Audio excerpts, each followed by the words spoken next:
Mari kita bersama-sama mengenal lebih dekat kajian teori intelijensi question pada pendidikan anak usia dini.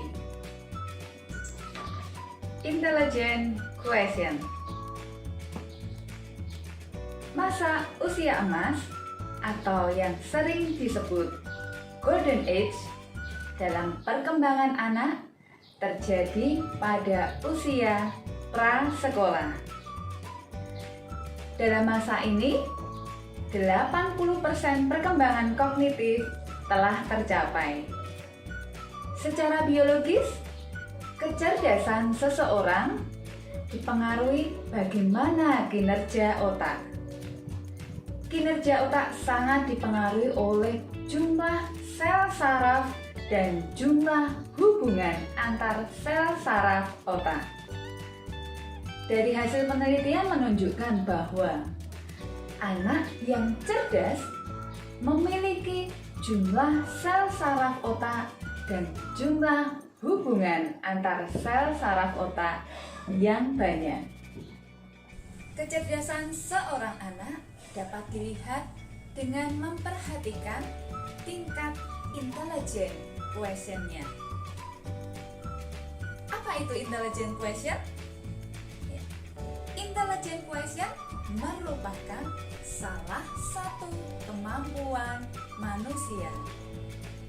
Kemampuan intelijensi bersifat potensial dan merupakan kecakapan umum. Kecakapan ini dapat terwujud menjadi kecakapan nyata karena bantuan dari lingkungan. Beberapa ahli ikut terlibat dalam teori intelijensi ini.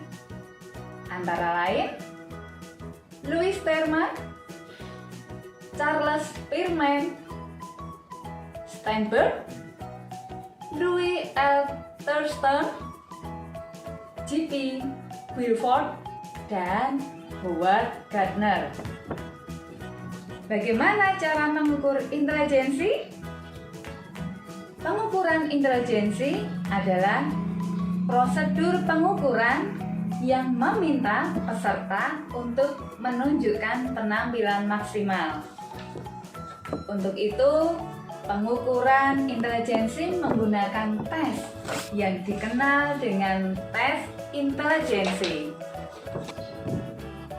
Tes pertama yang merupakan tes intelijensi modern dikembangkan oleh Alfred Binet. Tes ini terdiri dari 17 subtes yang dikelompokkan dalam 4 area teoretik, yaitu penalaran verbal, penalaran kuantitatif, penalaran abstrak visual, dan ingatan jangka pendek. Tes selanjutnya dikembangkan oleh Wissler. Skala Wissler dibagi menjadi 2 subtes, yaitu tes verbal dan tes perbuatan. Tes verbal terdiri dari tes informasi, pemahaman umum, penalaran berhitung, analogi, tes lamanya mengingat angka, dan tes perbendaharaan kata. Tes perbuatan terdiri dari tes simbol angka, tes penyempurnaan blok, tes menyusun gambar, dan tes pemasangan objek. Bagaimana menstimulasi intelligent question pada anak? Ya, perkembangan IQ pada anak dipengaruhi oleh pola asuh orang tua, lingkungan, dan genetik.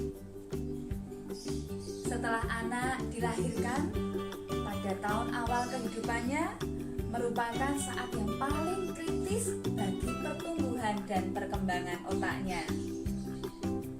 Pertumbuhan dan perkembangan otak berlangsung di mana neuron melalui aksonnya sebagai pengirim sinyal terus mengadakan sambungan atau sinapsis baru dengan dendrit sebagai penerima sinyal. Kegiatan ini dilakukan dari berbagai berbagai pengalaman bayi yang diterima melalui panca inderanya.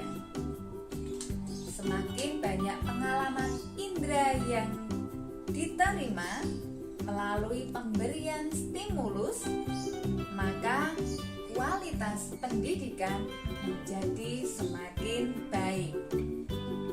Semakin banyak sambungan, berarti semakin banyak pula potensi bawaan berkembang. Tetapi apabila jarang dilatih, maka potensi bawaan tersebut makin lama makin hilang.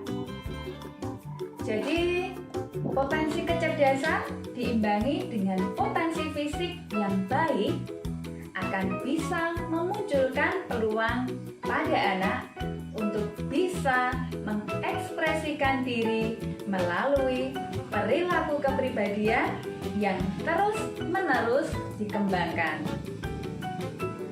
Oleh karena itu, sebagai orang dewasa harus dapat menjalankan tugas dalam menciptakan lingkungan yang baik.